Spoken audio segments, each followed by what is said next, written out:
Hi friends, ನಾನು ನಿಮ್ಮ Srinath.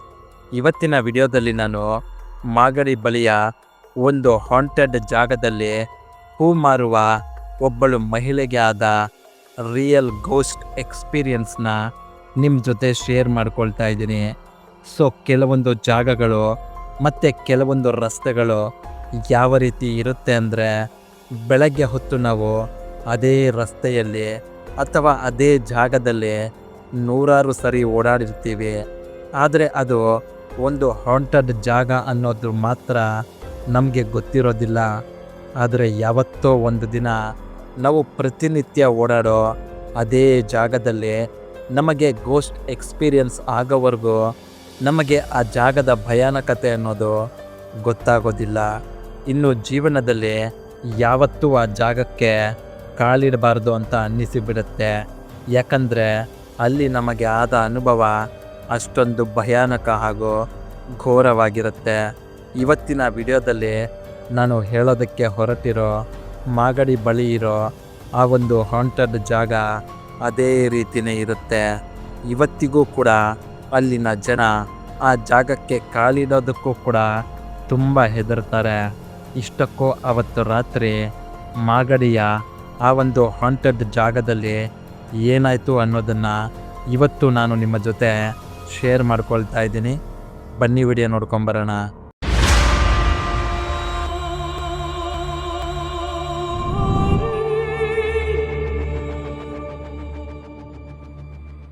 So Magadi ಬಳಿಯ ಆ ಒಂದು ಹಾಂಟೆಡ್ ಜಾಗದಲ್ಲಿ ರಿಯಲ್ ಗೋಸ್ಟ್ ಎಕ್ಸ್ಪೀರಿಯನ್ಸ್ನ ಪಡ್ಕೊಂಡ ಆ ಮಹಿಳೆಯ ಹೆಸರು ರಾಜೇಶ್ವರಿ. ಇವರು ಮಾಗಡಿ ತಾಲೂಕಿನ ಮಣಿಗಾನಹಳ್ಳಿ ಗ್ರಾಮದ ನಿವಾಸಿ.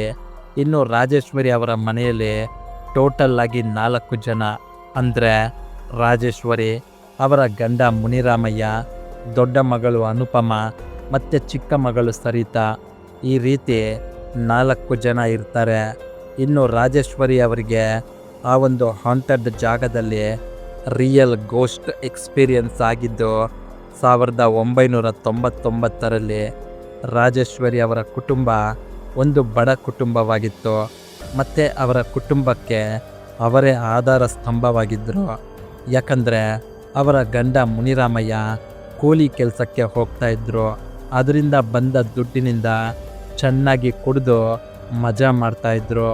ಮನೆ, ಹೆಂಡತಿ, ಮಕ್ಕಳು ಅನ್ನೋ ಯಾವುದೇ ಚಿಂತೆ ಇಲ್ಲದೆ ಡೈಲಿ ಕುಡ್ಕೊಂಡು ಬಂದು ಮನೆಯಲ್ಲಿ ಜಗಳ ಮಾಡೋದು, ಹೆಂಡತಿ ಮಕ್ಕಳನ್ನು ಹಿಡ್ಕೊಂಡು ಹೊಡೆಯೋದು, ಚೆನ್ನಾಗಿ ಕುಡಿದು ರಸ್ತೆಯಲ್ಲಿ ಎಲ್ಲಂದರೆ ಅಲ್ಲಿ ಬಿದ್ದೋಗೋದು, ಈ ರೀತಿ ಮಾಡ್ತಾಯಿದ್ರು. ಆದ್ದರಿಂದ ರಾಜೇಶ್ವರಿ ಅವರು ಹೂ ಮಾರಿ ಮನೆಯನ್ನು ನಿಭಾಯಿಸ್ತಾ ಇರ್ತಾರೆ. ಇನ್ನು ಮಕ್ಕಳಾದ ಅನುಪಮ ಸೆಕೆಂಡ್ PUC ಮತ್ತು ಸರಿತಾ 7ನೇ ತರಗತಿ ಓದ್ತಾ ಇರ್ತಾರೆ. ರಾಜೇಶ್ವರಿ ಅವರು ಮನೆಯಲ್ಲೇ ಹೂವನ್ನು ಕಟ್ಟಿ ಸುಮಾರು 4 ಕಿಲೋಮೀಟರ್ ದೂರ ಇದ್ದ ನಾರಸಂದ್ರ ಬಸ್ ಸ್ಟಾಪ್ನಲ್ಲಿ ಹೂ ಮಾರ್ತಾಯಿದ್ರು. ಇನ್ನು ರಾಜೇಶ್ವರಿ ಅವರು ವಾಸವಿದ್ದ ಮಣಿಗಾನಹಳ್ಳಿಗೆ ಆಗಿನ ಕಾಲದಲ್ಲಿ ಯಾವುದೇ ಬಸ್ ವ್ಯವಸ್ಥೆ ಇರಲಿಲ್ಲ. ಹಾಗಾಗಿ ಆ ಹಳ್ಳಿಯಲ್ಲಿ ಎಲ್ಲರೂ ಕಾಲ್ನಡಿಗೆಯಲ್ಲಿ, ಆಟೋದಲ್ಲಿ, ಸೈಕಲ್ನಲ್ಲೇ ನಾರಸಂದ್ರ ಬಸ್ ಸ್ಟಾಪ್ಗೆ ಹೋಗಬೇಕಾಗಿತ್ತು.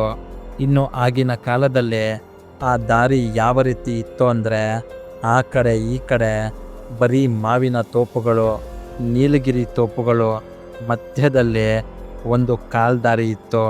ಇನ್ನು ರಾಜೇಶ್ವರಿ ಅವರು ಮದುವೆಯಾಗಿ ಆ ಹಳ್ಳಿಗೆ ಕಾಲಿಟ್ಟಾಗಿನಿಂದನೂ ಎಲ್ಲರೂ ಆ ದಾರಿ ಸರಿಯಿಲ್ಲ, ಹಾಗೆ ಹೀಗೆ ಅವ್ರಿಗೆ ಹಾಗಾಯ್ತಂತೆ, ಇವ್ರಿಗೆ ಈ ರೀತಿ ಆಯ್ತಂತೆ ಅಂತ ಮಾತಾಡಿಕೊಳ್ತಾ ಇರ್ತಾರೆ. ಅಷ್ಟೇ ಅಲ್ಲದೆ ಸಂಜೆ 6 ಗಂಟೆ ಆದಮೇಲೆ ಯಾರೂ ಕೂಡ ಆ ರಸ್ತೆಯಲ್ಲಿ ಹೋಗ್ತಾ ಇರಲಿಲ್ಲ. ಇದನ್ನೆಲ್ಲ ನೋಡಿ ರಾಜೇಶ್ವರಿ ಅವರು ಏನು ಮಾಡ್ತಾಯಿದ್ರು ಅಂದರೆ, ಬೆಳಗ್ಗೆ ಹೂ ಮಾರೋದಕ್ಕೆ ಅಂತ ಬಸ್ ಸ್ಟಾಪ್ಗೆ ಹೋದರೆ ಸಂಜೆ 5 ಗಂಟೆ ಅಥವಾ 5:15ಗೆಲ್ಲ ಮನೆಗೆ ವಾಪಸ್ ಬಂದುಬಿಡ್ತಾಯಿದ್ರು. ಆದರೆ ಒಂದು ದಿನ ಏನಾಗುತ್ತೆ ಅಂದರೆ, ರಾಜೇಶ್ವರಿ ಅವರು ಎಂದಿನಂತೆ ಮನೆಯಲ್ಲೇ ಹೂವನ್ನು ಕಟ್ಟಿ ಅದನ್ನು ಮಾರೋದಕ್ಕೆ ಅಂತ ನಾರಸಂದ್ರ ಬಸ್ ಸ್ಟಾಪ್ಗೆ ಬೆಳಗ್ಗೆ 9 ಗಂಟೆಗೆ ಮನೆಯಿಂದ ಹೊರಡ್ತಾರೆ.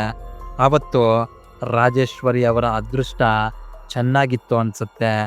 ವ್ಯಾಪಾರ ತುಂಬ ಚೆನ್ನಾಗಾಗುತ್ತೆ. ಈ ರೀತಿ ಸಂಜೆ 6 ಗಂಟೆ ಮೇಲೆ ಕೂಡ ವ್ಯಾಪಾರ ಆಗ್ತಾನೆ ಇರುತ್ತೆ. ಸೊ ಆ ಒಂದು ಖುಷಿಯಲ್ಲಿ ಟೈಮ್ ಬಗ್ಗೆ ಗಮನ ಕೊಡದೆ ರಾಜೇಶ್ವರಿ ಅವರು ಅಲ್ಲೇ ಬಸ್ ಸ್ಟಾಪ್ನಲ್ಲೇ ವ್ಯಾಪಾರ ಮಾಡಿಕೊಂಡು ಇದ್ದು ಬಿಡ್ತಾರೆ. ಹೀಗೆ ಆಲ್ಮೋಸ್ಟ್ ಅವತ್ತು 8 ಗಂಟೆವರೆಗೂ ರಾಜೇಶ್ವರಿ ಅವರು ಬಸ್ ಸ್ಟಾಪ್ನಲ್ಲೇ ಇರ್ತಾರೆ. ಇನ್ನು 4 ಮೊಳ ಮಲ್ಲಿಗೆ ಹೂವು ಉಳಿದಿತ್ತು ಅಷ್ಟೇ. ಆಗ ರಾಜೇಶ್ವರಿ ಅವ್ರಿಗೆ ಟೈಮ್ ಬಗ್ಗೆ ಗೊತ್ತಾಗುತ್ತೆ. ಆಗ ರಾಜೇಶ್ವರಿ ಅವರು, ಅಯ್ಯೋ ವ್ಯಾಪಾರ ಚೆನ್ನಾಗಿ ಆಗ್ತಿದೆ ಅನ್ನೋ ಖುಷಿಯಲ್ಲಿ ಟೈಮ್ನೇ ನೋಡ್ಕೊಂಡಿಲ್ವಲ್ಲಪ್ಪ, ಕತ್ಲು ಬೇರೆ ಆಗೋಗಿದೆ, ಏನಪ್ಪ ಮಾಡೋದು? ಇನ್ನೊಂದು 4 ಮೊಳ ಮಲ್ಲಿಗೆ ಹೂ ಬೇರೆ ಇದೆ, ಇಷ್ಟೊತ್ತಲ್ಲಿ ಯಾರು ತಗೋತಾರೋ ಇಲ್ವೋ, ಸರಿ ಆಮೇಲೆ ನೋಡ್ಕೊಳ್ಳೋಣ ಬಿಡು, ಫಸ್ಟು ಮನೆಗೆ ಹೋಗೋಣ ಅಂತ ಅವರನ್ನು ಅವರೇ ದಂಡಿಸಿಕೊಳ್ತಾ ಹೂವಿನ ಬುಟ್ಟಿಯನ್ನು ಎತ್ತಿ ತಲೆ ಮೇಲೆ ಇಟ್ಕೊಂಡು ವಾಪಸ್ ನಾರಸಂದ್ರ ಬಸ್ ಸ್ಟಾಪ್ನಿಂದ ಮನಿಗಾನಹಳ್ಳಿಯ ಕಡೆಗೆ ಹೊರಡ್ತಾರೆ. ಈ ರೀತಿ ಕಾಲ್ ದಾರಿಯಲ್ಲಿ ರಾಜೇಶ್ವರಿ ಅವರು ನಡ್ಕೊಂಡು ಬರ್ತಾ ಇರ್ತಾರೆ. ಸುತ್ತಮುತ್ತ ಎಲ್ಲಿ ನೋಡಿದ್ರು ಕಗ್ಗತ್ತಲು ಕಚ್ಚಿ ತಿನ್ನೋ ಹಾಗಿರುತ್ತೆ. ತಣ್ಣಗೆ ಗಾಳಿ ಬೀಸ್ತಾ ಇರುತ್ತೆ. ಆ ಕಡೆ ಈ ಕಡೆ ಯಾವ ಕಡೆ ನೋಡಿದ್ರು ಬರೀ ಮಾವಿನ ತೋಪುಗಳು ಮತ್ತು ನೀಲಗಿರಿ ತೋಪುಗಳೇ ಕಾಣಿಸ್ತಾ ಇರುತ್ತೆ. ಅಲ್ಲಿ ಒಂದೇ ಒಂದು ನರಪಿಲ್ಲೆ ಕೂಡ ಇರಲಿಲ್ಲ. ಹೀಗಿರುವಾಗ ಆ ನಿಶ್ಶಬ್ದವಾದ ಹಾಗೂ ನಿರ್ಜನವಾದ ಆ ರಸ್ತೆಯಲ್ಲಿ ರಾಜೇಶ್ವರಿ ಅವರು ನಡ್ಕೊಂಡು ಬರ್ತಾ ಇರುವಾಗ ಇದ್ದಕ್ಕಿದ್ದ ಹಾಗೆ ಅವ್ರಿಗೆ ಒಂದು ಕೂಗು ಕೇಳಿಸುತ್ತೆ. ಇನ್ನು ಆ ಕೂಗು ಯಾವ ರೀತಿ ಇತ್ತು ಅಂದರೆ, ಯಾರೋ ಅವರನ್ನು ದೂರದಿಂದ ಕರೀತಾ ಇದ್ದಾರೆ ಅನ್ನೋ ಥರ ಇತ್ತು. ಆಗ ರಾಜೇಶ್ವರಿ ಅವರು ಹಿಂದೆ ತಿರುಗಿ ನೋಡ್ತಾರೆ. ಆದರೆ ಅಲ್ಲಿ ಯಾರಂದರೆ ಯಾರೂ ಇರೋದಿಲ್ಲ. ಹೀಗೆ ರಾಜೇಶ್ವರಿ ಅವರು ಇನ್ನೂ ಸ್ವಲ್ಪ ದೂರ ಹೆಜ್ಜೆ ಹಾಕ್ತಾರೆ.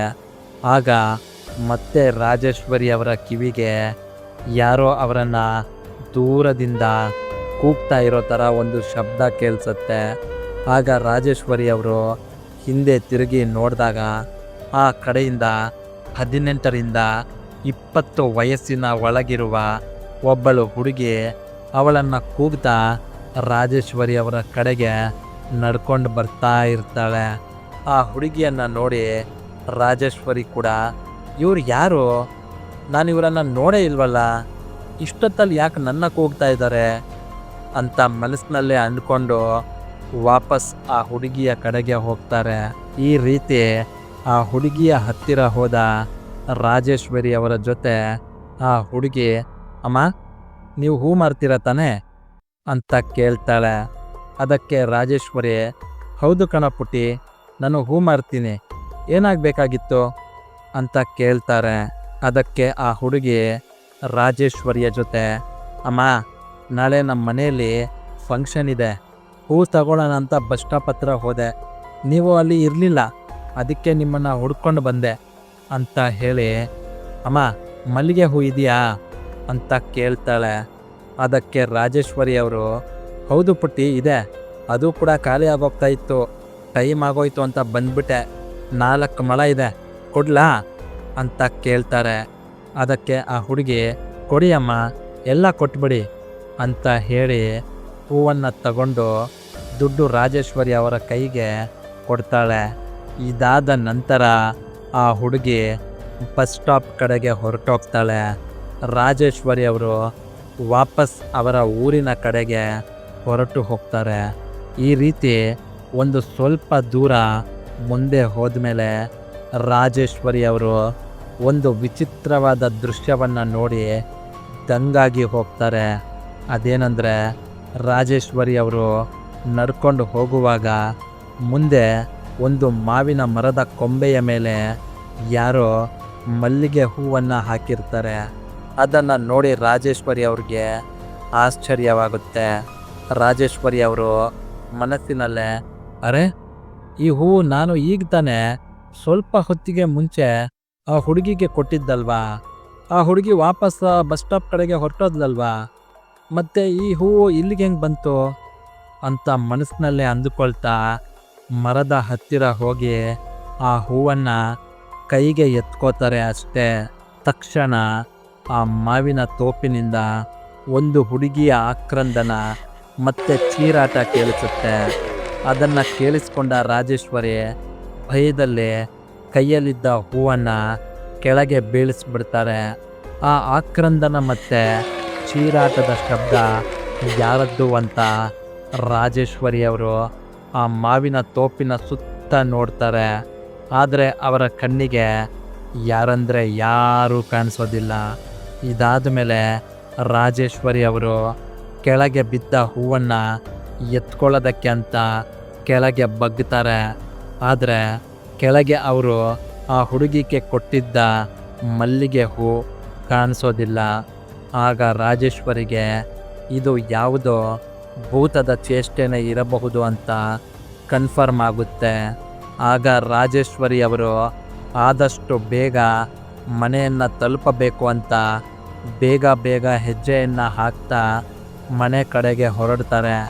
ಆದರೆ ಯಾಕೋ ರಾಜೇಶ್ವರಿ ಅವರಿಗೆ ಮನಸ್ಸಿಗೆ ಸಮಾಧಾನನೇ ಇರೋದಿಲ್ಲ. ಯಾಕಂದರೆ ಅವರು ಎಷ್ಟು ಜೋರಾಗಿ ನಡ್ಕೊಂಡು ಹೋಗ್ತಾರೋ ಅಷ್ಟೇ ಜೋರಾಗಿ ಅವರನ್ನೇ ಯಾರೋ ಹಿಂಬಾಲಿಸಿಕೊಂಡು ಬರ್ತಾ ಇದ್ದಾರೆ ಅನ್ನೋ ಥರ ಫೀಲಿಂಗ್. ಅದರ ಜೊತೆಗೆ ಯಾರೋ ಅವರ ಪಕ್ಕದಲ್ಲೇ ಬುಸುಗುಟ್ಟಿದ ಹಾಗೆ ಶಬ್ದ ಕೇಳಿಸ್ತಾ ಇತ್ತು. ಆದರೂ ರಾಜೇಶ್ವರಿ ಅವರು ಹಿಂದೆ ತಿರುಗಿ ನೋಡೋದಿಲ್ಲ. ಬೇಗ ಹೆಜ್ಜೆಯನ್ನು ಹಾಕ್ತಾ ಮುಂದೆ ಹೋಗ್ತಾ ಇರ್ತಾರೆ.